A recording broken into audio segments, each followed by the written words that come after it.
श्री भगवान जी बोले, हे लक्ष्मी, अब 11वें अध्याय का महात्म्य सुन। एक तुंगभद्र नामक नगर था, जिसके राजा का नाम सुखानंद था। वह श्री लक्ष्मी नारायण की बहुत सेवा करता था। वहाँ एक ब्राह्मण बड़ा धन धान्य विद्वान पंडित रहता था।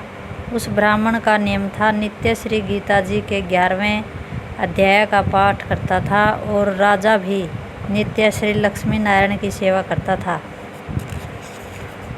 और पाठ भी नित्य श्रवण करता था। ऐसे ही सेवा करते करते बहुत काल व्यतीत हुए।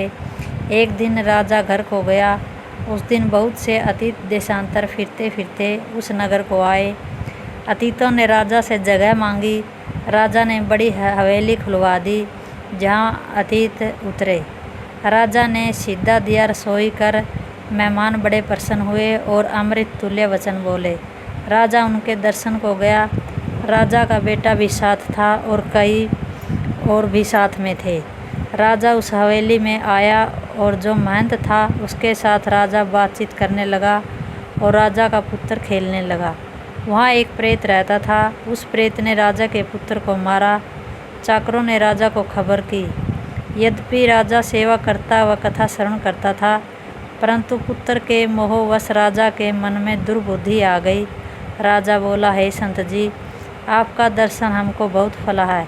एक पुत्र था, वह भी प्रेत ने मार दिया। तब संत बोले, हे राजन, चलो देखें कहाँ है तेरा पुत्र।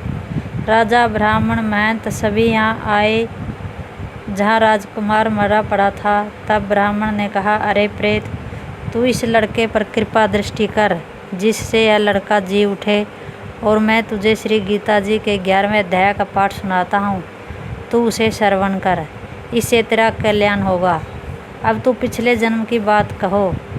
तब प्रेत बोला, मैं पूर्व जन्म में ब्राह्मण था, इस गांव के बाहर हल जोतता था। तब एक निर्बल विप्र आया, सो इस खेत में गिर पड़ा। उसके शरीर से खून निकल रहा था। तब एक चील ने उसका मांस नोच खाया। मैं बैठा देखता था, मेरे मन में दया न आई तो उस विप्र को चील से छुड़ा दूं। इतने में एक विप्र और आया। उसने यह देख मुझसे कहा, अरे हल जोतने वाले विप्र, तेरे काम चंडाल जैसे हैं। अरे निर्दयी, तेरे खेत के पास विप्र का मांस चील तोड़ खाती है, और तू आंखों से अंधा है जो उसे नहीं छुड़ाता। अब तू मेरे श्राप से प्रेत योनि पावेगा। तब मैंने उसके चरण पकड़कर कहा, मेरा उद्धार कैसे होगा। उस विप्र ने कहा कि जब तुमको कोई गीता जी के 11वें अध्याय का पाठ सुनाएगा, तब तेरा उद्धार होगा। प्रेत अपनी कथा कह चुका था। तब विप्र ने राजा से पूछा। राजा ने कहा कि इसका उद्धार करिए और मेरे बेटे को जीवित करिए। तब विप्र ने गीता जी के 11वें अध्याय का पाठ करके प्रेत पर जल छिड़का, जिससे प्रेत ने अधम देह से छूटकर देव देही पाई और राजा का पुत्र भी जीवित हो गया।